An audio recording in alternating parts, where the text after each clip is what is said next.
I'm someone who's defended Senator Murkowski in a number of videos now. This is going to be one of the few instances where I don't defend her.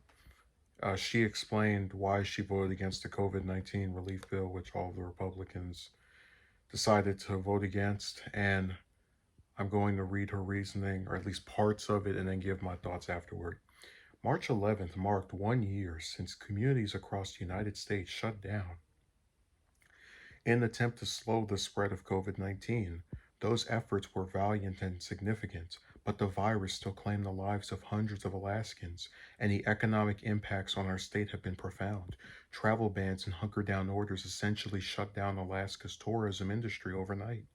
Necessary safety restrictions and public health concerns decimated businesses across the state, including our commercial fisheries, and the state budget is still in turmoil due to the combined drop in oil prices and consumption.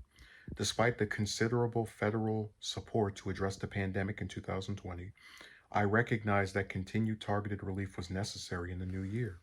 We had worked in a bipartisan manner on 5 previous COVID 19 measures, and it was my belief and intent to do the same thing on the 6th.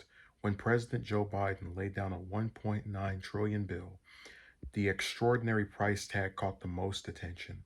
I collaborated with a small group of Republicans to offer a $618 billion relief proposal with the goal of finding middle ground.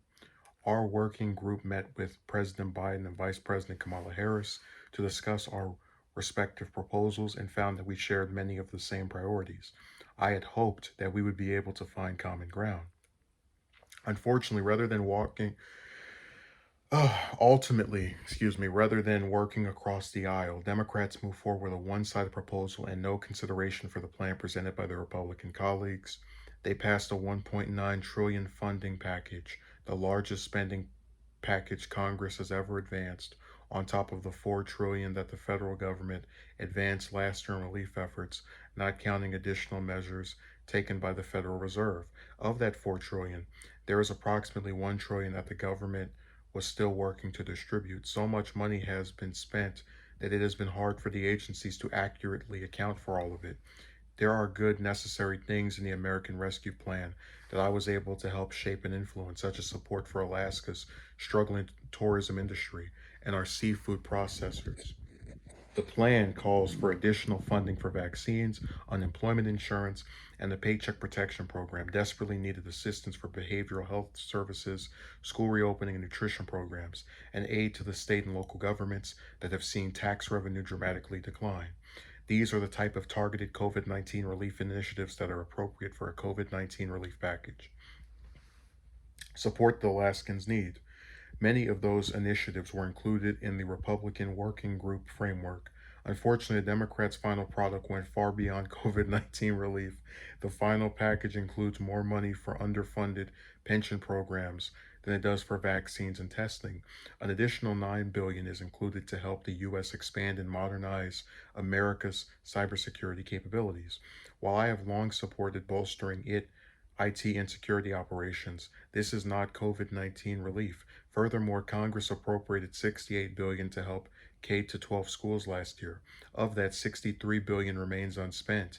This most recent bill directs another $122 billion to schools to be spent down by September of 2023, working to shape formulas for state and local relief targeted to those most negatively affected, like Alaska with more than 30% revenue loss, made sense. Directing billions of state relief to a state like California, which had a record surplus in 2020, doesn't make sense. These are just a few examples of extraneous items that were included in the final product. In an effort to help those who need help most, we shouldn't unnecessarily burden our children and grandchildren with unnecessary debt. The Democrats chose to move through reconciliation, a legislative process that is limiting and inherently partisan in construct. It was an early decision to work around the minority rather than with us, which is unfortunate. After the trauma of a global pandemic, Americans need confidence again. The vaccine can provide much of that. My hope is that Congress can also help to build confidence by working together. So I'm divided on her remarks. The part where she talks about being disappointed the Democrats used reconciliation to pass a partisan bill, to me is just kind of whatever, because McConnell, very early into Trump's tenure, right, when the Republicans controlled the House, the Senate, and the presidency, mentioned how that they didn't need to work with Democrats to pass the things that they wanted. So I think it's very fair. What's a good way of saying it? I've just been so sick of seeing Democrats, when they're in the majority, play this game of we have to capitulate to the Republicans and make sure they vote for our stuff, even though they never will. And when the Republicans have a majority, oh no, we don't care about the Democrats. We'll get our votes anyway, because it's one sided, bipartisanship. Um, Another thing she said that I found very interesting is where she talks about the debt. And I've always said that the only Republicans you can really get that are consistent about the debt are people like Rand Paul, Mike Lee, where they'll criticize military budgets like the 717 billion one I talked about a couple of years ago. Uh, I just can't take them seriously. Like any Republican that's not those two, I don't take seriously when they complain about the debt, because they vote for the Trump tax bill. I mean, I don't believe them. Trump had a increase in the deficit that was very significant, and I didn't see anyone other than Rand and Mike saying something.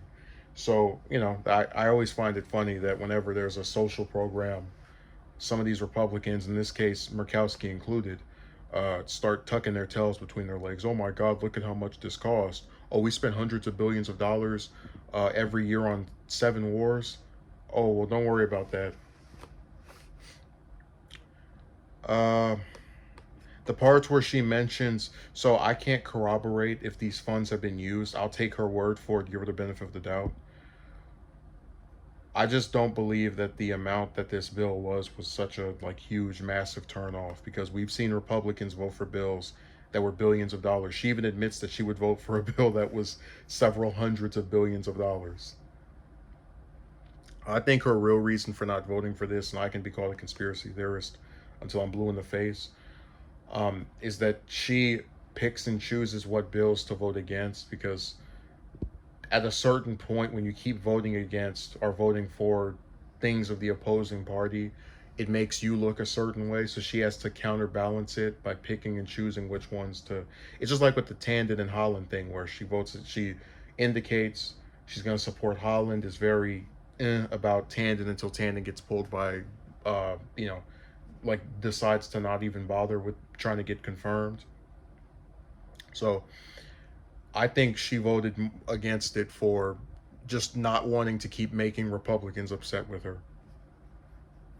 Which again, a lot of these votes are operated by politics, so I'm not too upset. And again, this doesn't affect my view of her, because I know that Congress is inherently partisan, and that there's certain stuff you do to keep your seat, and this is one of them. It's disappointing, but I don't usually flip my load over one vote like a lot of people do online.